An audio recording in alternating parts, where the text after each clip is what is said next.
রমাদানের রোজাগুলো রাখবো তো ইনশাআল্লাহ। সুবহানাল্লাহ, একেবারে কেমনে জানি ওই দিন রমজানটা গেল, আবার আয়া পড়লো। ওই যে কিয়ামতের আলামত, খুব দ্রুত সময় চলে যাবে। সিরিয়াসলি বলবেন, সময় এখন দ্রুত চলে যায় না? খেয়াল পাচ্ছেন?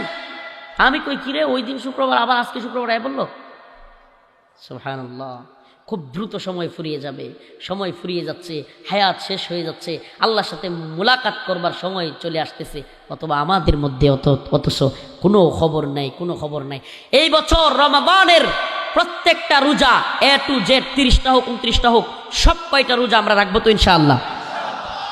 এইবার রমজানের রোজা রাখা সবচেয়ে সহজ। শীত থাকবে রমজানে, রমজানে শীত থাকবে। এইবার বলে দিলাম আপনাদের, রমাদানে শীত থাকবে। শীত না থাকলেও তো রোজা রাখতে হবে, কিন্তু এইবারের রোজা সবচেয়ে সহজ। কেন বলতেছি জানেন? হিম্মত করেন। আমার উস্তাদ আল্লামা নূর হোসেন কাসিম রহমতুল্লাহ আলাইহি বলতেন যে কাজের নাম ইসমে আজম। কাজের নাম কি? আমার উস্তাদ বলতেন, কোনো ব্যক্তি যদি অন্তর থেকে দৃঢ় ইচ্ছা করে যে আমি অমুক কাজটা করবই, এই ভালোভাবে বুঝবেন বাবারা, করবো না করবই, করবই এক জিনিস আর করবো আরেক জিনিস। করবই মানে আমি এটা অবশ্যই করব। যদি কোনো ব্যক্তি, আমার উস্তাদ বলেন, উনি চলে গেছেন, আল্লাহ তার কবরকে জান্নাতের বাগান বানায় দিক, নূর হোসেন কাসিম রহমতুল্লাহ আলাইহি বলতেন যে তুমি যদি বাবা ইচ্ছা করো যে আমি এটা করবই, যেই দিন এই ইচ্ছা করলা এই কাজটা করবাই, একেবারে দৃঢ় মন থেকে ইচ্ছা করলা, মনে করলা, অর্ধেক কাজ তখনই হয়ে গেছে। সুবহানাল্লাহ, এটার আলামত আমি পাইছি, আপনারাও পাবেন। কোনো কিছুর জন্য ইচ্ছা করেন, আল্লাহ পাক মানুষের ইচ্ছা সাধ্যের ভিতরে সব রাখেন। সুবহানাল্লাহ, মানুষ চাইলে আল্লাহ তাআলা তার, আল্লাহ বলছেন লা ইকাল্লিফুল্লাহু নাফসান ইল্লা উসআহা, আল্লাহ পাক কারো উপরে এমন কিছু চাপায়া দেন না যেটা সে পারবে না। কি পারবে না এমন কিছু কি করেন না, আল্লাহ তাআলা চাপায়া দেন না। তাহলে আমাদের যেটা সামর্থ্য আছে আল্লাহ সেটাই দেন। রোজা রাখার সামর্থ্য আছে বলেই তো আল্লাহ রোজা দেন। আল্লাহ রোজা কি গরিবের জন্য দিয়েছেন না সকলের জন্য? ডাক্তারি বিদ্যায়, মেডিকেল সায়েন্সে আসছে, পুরা বছরের মধ্যে মানুষ একটা বছর যদি দিনে না খায়, রোজা রাখে, তাইলে এটা তার শরীরের জন্য খুব উপকারী। সুবহানাল্লাহ বলবেন না? তাইলে আমাদেরকে সৃষ্টি করেছেন যিনি, তিনি আমাদের কোনটা উপকার হবে সেটাও জানেন। সুবহানাল্লাহ, আমরা রমাদানের রোজা রাখবো তো? আল্লাহ যাদেরকে অবস্থান দিয়েছে সদকাতুল ফিতর আদায় করব তো? যাদের অবস্থান আছে হজ পালন করব তো? কোরবানির সময় যাদের অবস্থান আছে কোরবানি দিব তো? সুদের টাকা দিয়া না, আবার ঘুষের টাকা দিয়া না, আবার বড় কোরবানি দিব এলাকায়, আমি বিরাট বড় কোরবানি দিতে পারি, এটা লোক দেখানোর জিনিস। ইন্না সালাতি ওয়া নুসুকি ওয়া মাহিয়ায়া ওয়া মামাতি লিল্লাহি রাব্বিল আলামিন, নিশ্চয় আমার নামাজ, আমার কোরবানি, হায়াতি, আমার হায়াত, ওয়া মামাতি, আমার মৃত্যু, লিল্লাহি রাব্বিল আলামিন, সবকিছু কার জন্য? আল্লাহ রাসূল সাল্লাল্লাহু আলাইহি ওয়াসাল্লাম বলেছেন। এই হাদিসটা মোটামুটি আমরা সবাই জানি। ছোটবেলায় মক্তবে যারা 1-2 দিনও গেছি বা 5-7 দিনও গেছি, এরাও এই হাদিসটা জানি। খায়রুকুম মান তাআল্লামাল কুরআনা ওয়া আল্লামা, তোমাদের মধ্যে সর্বোত্তম ওই ব্যক্তি যিনি কোরআন শিক্ষা করেন এবং শিক্ষা দেন। সুবহানাল্লাহ, সুবহানাল্লাহ বলেন না?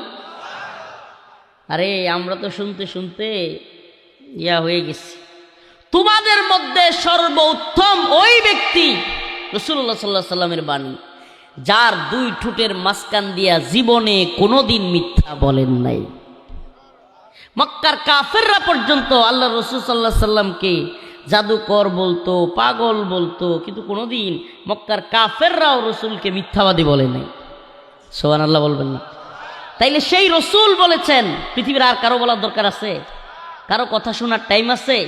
আমার রসুল বলেছেন খায়রুকুম, তোমাদের মধ্যে উত্তম, মান তাআল্লামাল কুরআনা ওয়া আল্লামা, যে কোরআন শিক্ষা করে এবং শিক্ষা দেয়। তাইলে কোরআন শিক্ষা করা এবং দেয়া দরকার আছে না নাই? কোরআন ব্যতীত সমাধানের কোনো পথ নাই। কোরআন ব্যতীত এই উম্মার, এই বিশ্বের, এই জাতির কারো সফলতা, কামিয়াবি, মুক্তির পথে যাওয়া সম্ভব হবে না।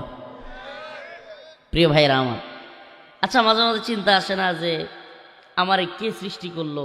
স্বাভাবিকভাবেই তো সবাই আমরা জানি আল্লাহ। কে সৃষ্টি করছে? এই আসমান জমিন তামাম পৃথিবী, এই একটা একটা মানুষ, যার একজনের মুখের সাথে আর একজনের মুখ মিলে না, যার একজনের হাঁটার সাথে আর একজনের হাঁটা মিলে না। সুবহানাল্লাহ। নেত্রকোনার মানুষের মুখ একরকম, নেত্রকোনার একজন লোককেও এখানে মিলাইতে পারতেছি না, কেমন জানি আলাদা আলাদা লাগে। একজনের সাথে আর একজনের চেহারার মিল নাই।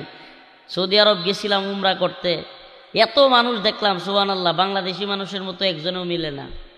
আরেক রকম চেহারা, নাক একরকম, মুখ আরেক রকম। সুবহানাল্লাহ। এখানেও যে হাজার হাজার মানুষ দেখেন না, একজনের চেহারার সাথে আরেকজনের চেহারার কি নাই? এ কোন কারিগর? কে বানাইছেন আমাদেরকে? আরো আসতে আল্লাহ। আমাদেরকে সৃষ্টি করেছেন কে? আচ্ছা, আল্লাহ রব্বুল আলামিন আমারে সৃষ্টি করলেন, আর আমার উদ্দেশ্যে কি কি বললেন এটা জানার প্রয়োজনীয়তা আমার নাই? বলেন না। আমার আল্লাহ আমারে সৃষ্টি করছেন, আমি কি করব, কিভাবে চলবো, কোথায় যাব, কি খাবো, কি পরবো, ভাইয়ের সাথে আচরণ কি হবে, বাবার সাথে আচরণ কি হবে, মায়ের সাথে আচরণ কি হবে, বন্ধু বান্ধবের সাথে আচরণ কি হবে, পাড়া প্রতিবেশীর সাথে আচরণ কি হবে, ইসলাম এবং মুসলমানদের সাথে আচরণ কি হবে, ভারতীয়দের সাথে আচরণ কি হবে, ইহুদিদের সাথে আচরণ কি হবে, মুশরিকদের সাথে আচরণ কি হবে। সুবহানাল্লাহ। সব তো আল্লাহ কোরআনে বলছেন। এখন আমার কি জানা দরকার আছে না? কোরআনে সব আছে না নাই? কোরআন হাদিসে সব দেয়া আছে। আল ইয়াউমা আকমালতু লাকুম দীনাকুম ওয়া আতমামতু আলাইকুম নি'মাতি ওয়া রাদিতু লাকুমুল ইসলাম দীনা। আল্লাহ বলেছেন আল ইয়াউম আকমালতু লাকুম দীনাকুম, এই দ্বীনকে পরিপূর্ণ করা হয়েছে। সুবহানাল্লাহ। তাইলে দ্বীন পরিপূর্ণ নাকি কোনো কম বেশি আছে? ইসলাম পূর্ণাঙ্গ জীবন ব্যবস্থা।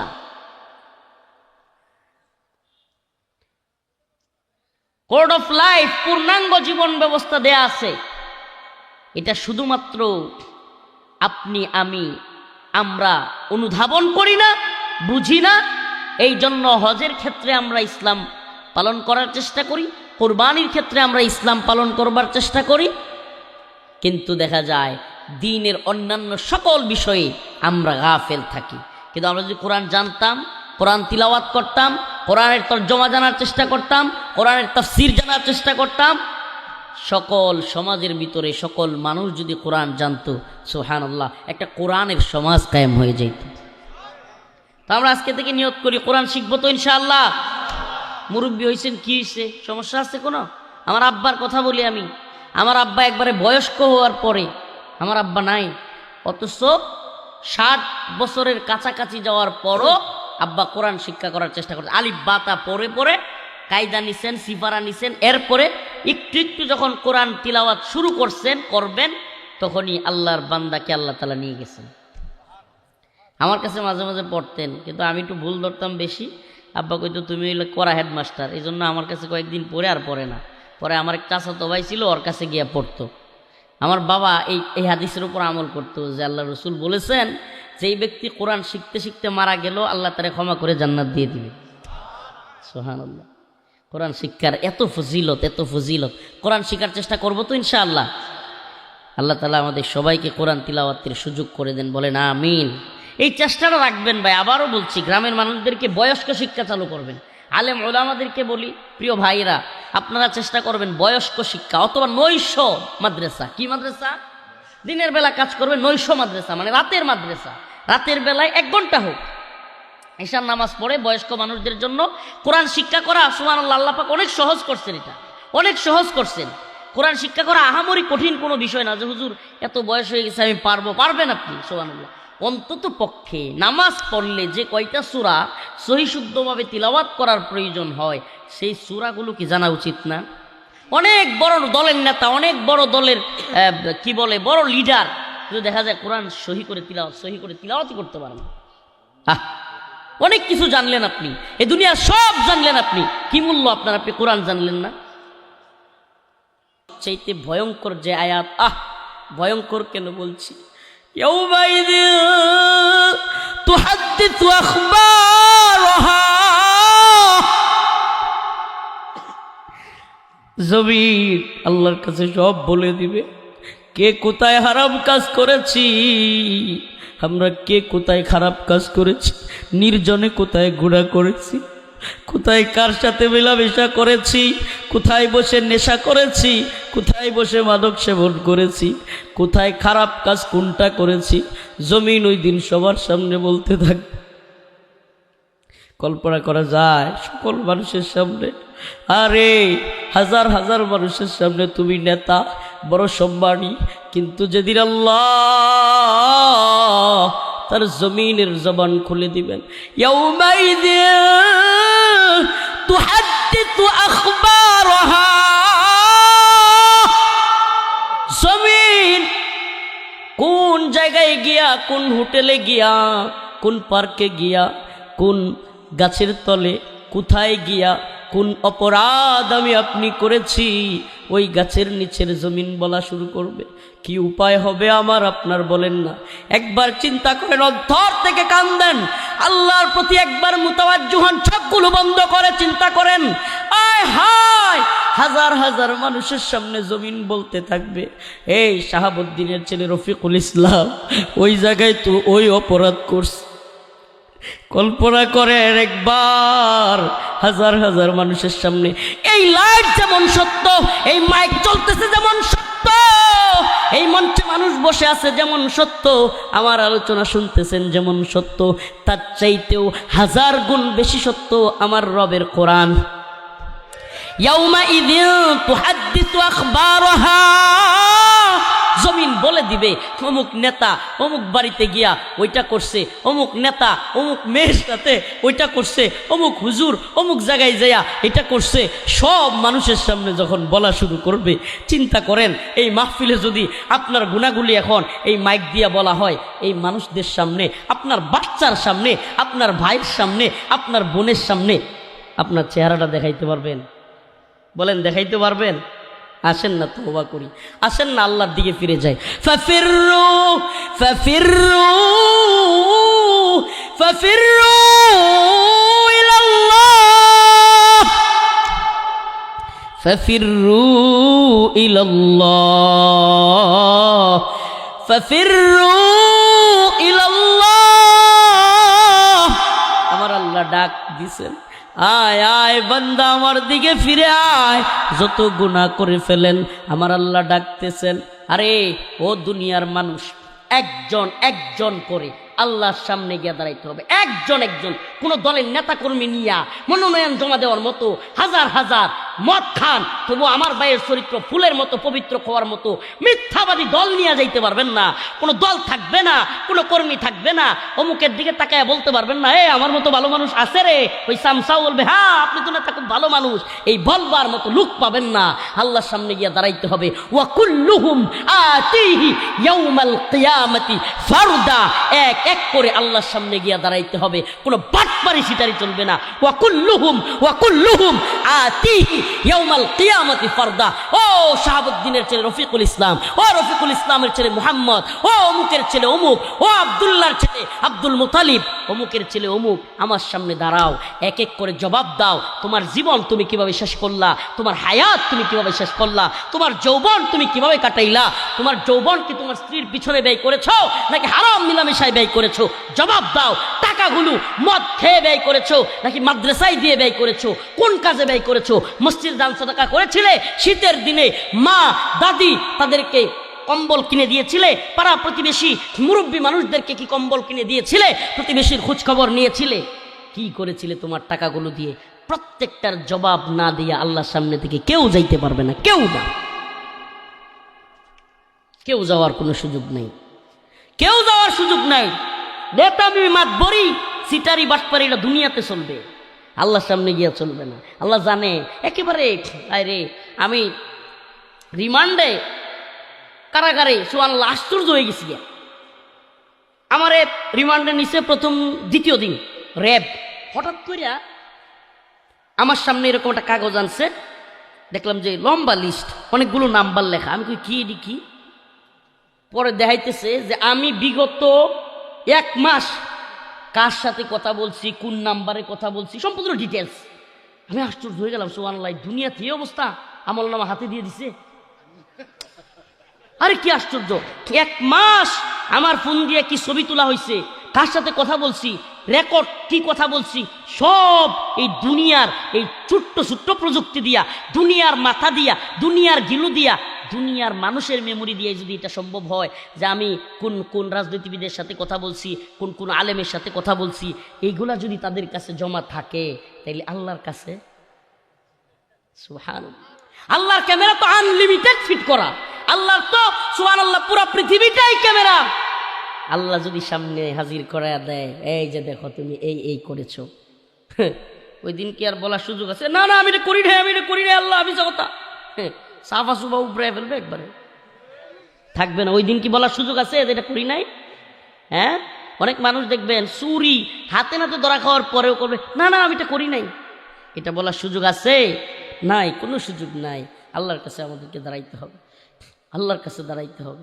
দুনিয়া আমরা হতাশ হয়ে যাই, খালি হতাশ হয়ে যায়, রে এটা করছি আমার কি আল্লাহ মাফ করবো, এটা করছি আমার টাকা পয়সা নাই, এই নাই সেই নাই, ভালো বাড়ি নাই, গাড়ি নাই, কিচ্ছু নাই, হ্যাঁ আমি কি এর নামাজ পড়বো, নাউজুবিল্লাহ। আল্লাহ বলেন না, লা তাহজান ইন্নাল্লাহ মা'ানা, হতাশ হয়েও না, আল্লাহ আমাদের সাথে আছেন।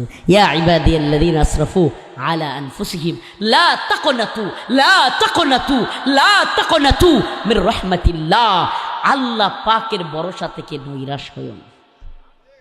এই আয়াতের আলোকে মুহাদ্দিসিনে কেরাম বলেন, মুমিনের জন্য হতাশ হওয়া কবিরা গুনাহ। মুমিনের জন্য হতাশ হওয়া কি? মুমিন হতাশ হতে পারে না, কারণ সে তো আল্লাহরে বিশ্বাস করে। আল্লাহ বলছেন লা তাহজান, টেনশন নাই, পেরেশানি নাই। আল্লাহ বলছেন লা তাকনাতু মির রাহমাতিল্লাহ, আমার রহমত থেকে তুমি নিরাশ হইও না। তাহলে আল্লাহর আদেশ অমান্য করা কবিরা গুনাহ না? আল্লাহ বলছেন নিরাশ হওয়া যাবে, যারা আত্মহত্যা করে এরা বড় ভয়াবহ গুনাহ করে। কেন? কারণ সে হতাশ হয়ে যায়। হতাশ হওয়া ইসলামে নাই। এই ফার্স্টেশন, এই এই কি বল ডিপ্রেশন, ইসলামের সুযোগ নাই। মুসলমান কিসের ডিপ্রেশন হবে? আল্লাহর সিজদা দিবে, একটু কোরআন তিলাওয়াত করবে, সমস্ত ডিপ্রেশন হাওয়া। সুবহানাল্লাহ। একটু কোরআন তিলাওয়াত করবে, আমার তো আল্লাহ মাফ করুক আমি তো গুনাহগার, কিন্তু যখনই কারাগারে একটু বেচাইন লাগতো, আনমনা লাগতো, কেমন যেন একটু খারাপ লাগতো, সাথে সাথে একটু কোরআন তিলাওয়াত করলেই মনটা ভালো হয়ে যেত। পরীক্ষিতভাবে বলছে, আল্লাহ মাফ করুক আমি গুনাহগার, কিন্তু আমি পাইছি এটা ভাই। কিছুক্ষণ কোরআন তিলাওয়াত করতাম, দেখতাম মন হালকা হয়ে গেছে। সুবহানাল্লাহ, মনের মধ্যে সাহস পাইতাম, জুলুম হইতে থাক না। আল্লাহ তো একজন দেখতেছেন, আল্লাহ সামিউ, আল্লাহ বাসির, আল্লাহ আলিম, তিনি সব জানেন, তিনি সব দেখেন, তিনি সব শুনেন। আল্লাহ হাসিনারও তো দেখতেছেন। মনে মনে এটা চিন্তা করতাম, ওয়ালা সাউফা ইউতিকা রাব্বুকা ফাতারদা। আমার আল্লাহ বলেন, বান্দারে জুলুমের শিকার হইয়া হতাশ হইও না, আমি এমন কিছু তোমাকে দেব ও বান্দা, মন খুলে তুমি বলবা ওয়ালা সাউফা ইউতিকা রাব্বুকা ফাতারদা। আজকে তোমার কিছু নাই, কি হয়েছে? তুমি এমন একদিন আসবে, তোমাকে এমন দে আমি দেব, তুমি বলবে ইউতিকা রাব্বুকা, হে আমার রব, ফাতারদা, আমি আপনার প্রতি অনেক রাজি খুশি হয়ে গেছি। অচিরে তুমি বলবা আল্লাহ, আমি নিজে এটার সুবহানাল্লাহ কারাগারে অনেক কষ্টে ছিলাম, এটা তো সত্য। মা বাবা ভাই বোন আত্মীয় স্বজন সবাইকে ছাইরা বছরের পর বছর ছোট্ট একটা রুমের ভিতরে দিনের পর দিন, মাসের পর মাস, বছরের পর বছর থাকা, এর চাইতে কষ্টের তো আর কিছু নাই। ইচ্ছা মতো যাইতে পারি না, ইচ্ছা মতো খাইতে পারি না, হ্যাঁ এটা তো বিরাট কষ্টের। কিন্তু সুবহানাল্লাহ ওই আয়াতটা বেশি বেশি পড়তাম, সূরাতুদ দুহা, ওয়ালা সাউফা ইউতিকা রাব্বুকা ফাতারদা, এই তাফসীরটা পড়তাম, মনটা ফ্রেশ হয়ে যাইতো। সুবহানাল্লাহি ওয়া বিহামদিহি, আল্লাহকে সাক্ষী রেখে বলছি, যত দোয়া করছি কারাগারে বৈশা বৈশা, আল্লাহ আমার একটাও অপূর্ণ রাখেন। আলহামদুলিল্লাহ। ওয়ালা সাউফা ইউতিকা রাব্বুকা ফাতারদা, আয় রব আমি আপনার প্রতি রাজি খুশি, আল্লাহ আপনি আমার ক্ষমা করে দিন। অতএব আমরাও যদি আল্লাহর কাছে খালেস নিয়তে চাইতে পারি, অন্তর থেকে যদি চাইতে পারি, আমরা কেউ হতাশ হব? আল্লাহ কাউরে ফিরিয়ে দেয় না। এই দুনিয়ার যে যেটা চায় আল্লাহ তারে তাই সেই তাই দেয়, আখিরাতেও যা চায় আল্লাহ তারে তাই দেয়। সুবহানাল্লাহ। এই দুনিয়ায় কারো কাছে চাইলে একদিন, 2 দিন, 3 দিনের মাথায় রাগ করে, করে কি করে, না যা করাইস, বলে কি বলে না? অথচ আমার রব যতবার চাইবেন আরো খুশি হন। আরে এই দুনিয়ায় কারো কাছে চাইলে লাঞ্ছিত হওয়া লাগে, একাধিক দিন, 2-3 দিন চাইলে ছোট হওয়া লাগে। আর আল্লাহর কাছে যত চাইবেন আপনার মর্যাদা সম্মান খালি বাড়বে। সুবহানাল্লাহ বলবেন না? তাইলে চাইবো কার কাছে? বলেন চাইবো কার কাছে? আরে আমাদের তো একজন মালিক আছে। কি আছে? আমাদের একজন মালিক আছে।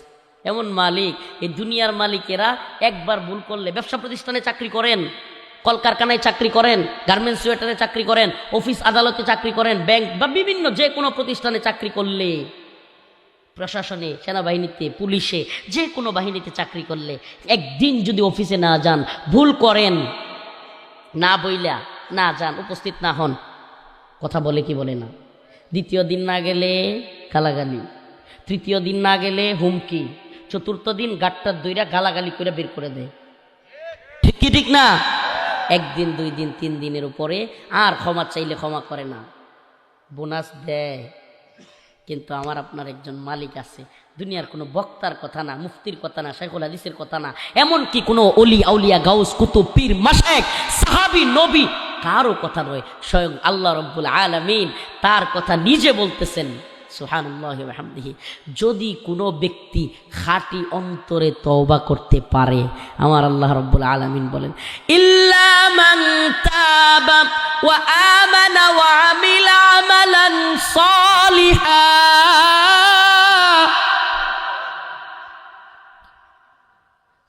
ইল্লা মান তাবা ওয়া আমানা ওয়া আমিলা আমালান সালিহা। আমার আল্লাহ বলেন, যদি কোনো ইমানদার অন্তর থেকে খাঁটি দিলে তওবা করে, চোখের পানিগুলো জর্জর করে ছেড়ে দেয়, বলে আল্লাহ আর গুনাহ করব না, আমারে মাফ করিয়া দেন, আল্লাহ আর নামাজ ছাড়ব না, আল্লাহ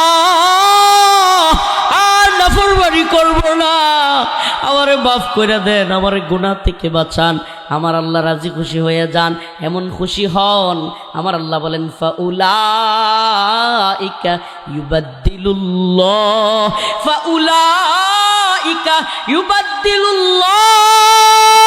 সাইয়্যাতিহিম হাসানাত। আল্লাহ বলেন, আমি শুধু গুনাহগুলোরে মাফ কইরাই ক্ষান্ত হই না, গুনাহগুলোরে নেকি দ্বারা পরিবর্তন করে দেই। 1, 2, 3 না, 100, 1000, লাখ না। যদি কোনো ব্যক্তি কোটি গুনাহ করে ফেলে, আল্লাহর কাছে যদি খাঁটি দিলে তওবা করে, 1 কোটি গুনাহ মাফ কইরা আল্লাহ পাক 1 কোটি নেকি দিয়া পরিবর্তন করে তারে ক্ষমা করে জান্নাতে দিয়ে দিবেন। আমার আপনার আমাদের এমন একজন মালিক আছে, সুবহানাল্লাহ আলহামদুলিল্লাহ। তো আমি যে আলোচনায় গিয়েছিলাম, ইদা জুলজিলাতিল আরদ জিলজালাহা, পৃথিবীটা ধ্বংস হয়ে যাবে, এক কম্পনে সব কিছু উঠতে থাকবে। আখরাজাতিল আরদ আসকালাহা, জমিন তার সব কিছু ছেড়ে দেবে, লাশগুলো নিচে যারা ছিল তারাও ভাইসা যাবে, জমিনের যত টাকা পয়সা সোনা গহনা সব কিছু উড়তে থাকবে, ভাসতে থাকবে। وقال الانسان ما لها يومئذ تحدث اخبارها, ওই দিন জমিন কে কোথায় কি করছে সব বলতে থাকবে। বিআন্না রাব্বাকা আওহালাহা, ওই দিন রব তার সবকিছু এমন ভাবে, সুবহানাল্লাহ, আল্লাহ রাব্বুল আলামিন এমন ভাবে প্রকাশ করবেন যে আল্লাহ বলছেন, ইয়াউমা ইদিন ইয়াসদুরুন নাস আশতাতান লিয়ুরা আমালাহুম ফামান ইয়ামাল মিসকালা যাররাতিন খায়রা ইয়ারা। অল্প একটা ভালো কাজ করছেন না, ওই ভালো কাজটাও দেখবেন আপনার আমলনামায় আছে। ফামান ইয়ামাল মিসকালা যাররাতিন খায়রা ইয়ারা ওয়া মান ইয়ামাল মিসকালা যাররাতিন শাররা ইয়ারা। একটা পাপ কাজ যা করছেন সেটাও আল্লাহর কাছে লিপিবদ্ধ থাকবে। অতএব আমাদের সবাইকে একদিন চলে যেতে হবে, একদিন কিয়ামত হবে, একদিন পৃথিবী ধ্বংস হয়ে যাবে। কিয়ামতের আলামতগুলোর মধ্যে অন্যতম আলামত আলামাতুদ দাজ্জাল, আলামাতুদ দাব্বাতুল আরদ, আলামত ঈসা আলাইহিস সালামের আবির্ভাব, ইমাম মাহদী আলাইহিস সালামের আবির্ভাব। কিন্তু আরো অনেক আলামত আছে। কিয়ামতের আগে অশ্লীলতা বাইরে যাবে, নাউজুবিল্লাহ। আসছে না আসবে? এটা কি কিয়ামতের পরে হইব না আগে? অশ্লীলতা আমাদের সমাজে বাড়ছে না কমছে? বাপে মেয়ের নাচ শিখায়, নাউজুবিল্লাহ। আবার গিয়া ওই স্কুলের মঞ্চে কিংবা বিভিন্ন জায়গায় মেয়ের কোমর দুলানো নাচ দেখে বাপের বন্ধুরা পর্যন্ত কয়, হ্যাঁ ভালোই তো, নাউজুবিল্লাহ, মজা নেই। মেয়েটা যারা আঙ্কেল ডাকে, ওই আঙ্কেলও বৈশা বৈশা মজা নেই, নাউজুবিল্লাহ বলবেন না? এই যে বেহায়া বাপ, এই যে বেলাজা বাপ, রুচির দুর্ভিক্ষ লাগছে, নাউজুবিল্লাহ। আল্লাহ এদেরকে হেদায়েত দান করুন। অশ্লীলতা বেহায়াপনা বেড়ে যাবে। কিয়ামতের আলামত, কিয়ামতের আলামত, বড় বড় উঁচু বিল্ডিং বাড়ি করার প্রতিযোগিতা হবে। হে বাড়ি করার প্রতিযোগিতায় লাগবে এমন এমন লোক যারা বকরি চালাইতো, বকরি পালতো, গরু পালতো, এই সমস্ত লোকেরাও বড় বড় বিল্ডিং করার প্রতিযোগিতায় লিপ্ত হবে। কিয়ামতের আলামত, সময় খুব দ্রুত চলে যাবে। আয় হায়, এক শুক্রবারে জুমার নামাজ পড়ি, কেমনে কেমনে ঠাস করে আরেক শুক্রবার আয়া যায়। কথা বলেন না? জামানা, শেষ জামানায় আছি। আল্লাহ পাক আমাদের সবাইকে শেষ জামানার ফিতনা থেকে হেফাজত করুক। আরো জোরে বলেন আমিন। আল্লাহ পাক সবাইকে শেষ জামানায় রাসূলুল্লাহ সাল্লাল্লাহু আলাইহি ওয়াসাল্লাম যে খারাপ দিকগুলো বলেছেন এগুলো থেকে আমাদেরকে হেফাজত করুক। আল্লাহ পাক আমাদেরকে ইমাম মাহদী আলাইহিস সালামের কাফেলায় শরীক হওয়ার তৌফিক দান করুক। হ্যাঁ, ইমাম মাহদী আলাইহিস সালামের কাফেলায় কে কে শরীক হইতে চান? ইমাম মাহদী আলাইহিস সালামের কাফেলার সৈনিকদেরকে দেখতে চাই। লিল্লাহি তাকবীর। হাত নাড়া দেন।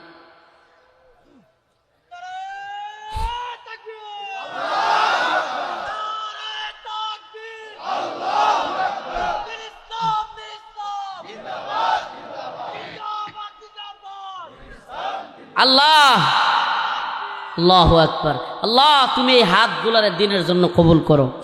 ইমাম মাহদী আলাইহিস সালামের সৈনিক হিসেবে কবুল করো।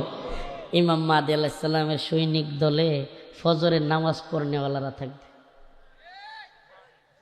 এখন তো অনেকেই বাদ, এখন কেমনে কি? এই সুবহানাল্লাহ, এটা কিন্তু বাস্তব কথা।